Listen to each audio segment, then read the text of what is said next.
ఉచిత బస్ పథకాల్లో ఏ బస్సుల్లో ఉచిత ప్రయాణం వర్తిస్తుంది? స్త్రీ శక్తి ఉచిత బస్సు పథకంలో ఎవరు అర్హులు?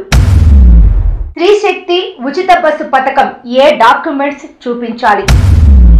ఈరోజు మనం ఆంధ్రప్రదేశ్ రాష్ట్ర ప్రభుత్వం ప్రారంభించబోతున్న స్త్రీ శక్తి ఉచిత బస్సు పథకం గురించి పూర్తి వివరాలు తెలుసుకుందాం. ఈ పథకం పేరు స్త్రీ శక్తి.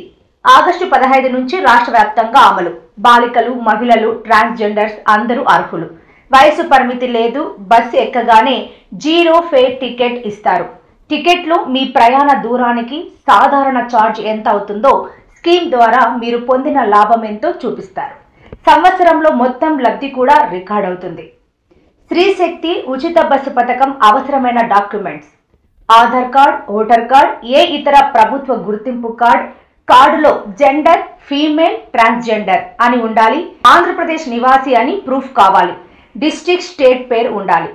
ఉచిత ప్రయాణం వర్తించే బస్సులు: Palle Velugu, ultra Palle Velugu, city ordinary, metro express. ఉచిత ప్రయాణం వర్తించని బస్సులు: non stop, Saptagiri express, ultra deluxe, super luxury, liner మరియు ఏసీ బస్సులు. ప్రత్యేక గమనికలు: తిరుమల మరియు ఇతర దేవస్థానాలకు ఉచిత ప్రయాణంపై జీవోలో స్పష్టత లేదు.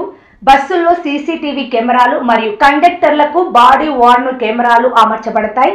బస్సులు ఈజీగా గుర్తించడానికి స్త్రీ శక్తి స్టిక్కర్ పెడతారు. లేటెస్ట్ అప్డేట్స్ కోసం వెంటనే మన DAR ఫోకస్ ఛానల్ ని సబ్స్క్రైబ్ చేయండి.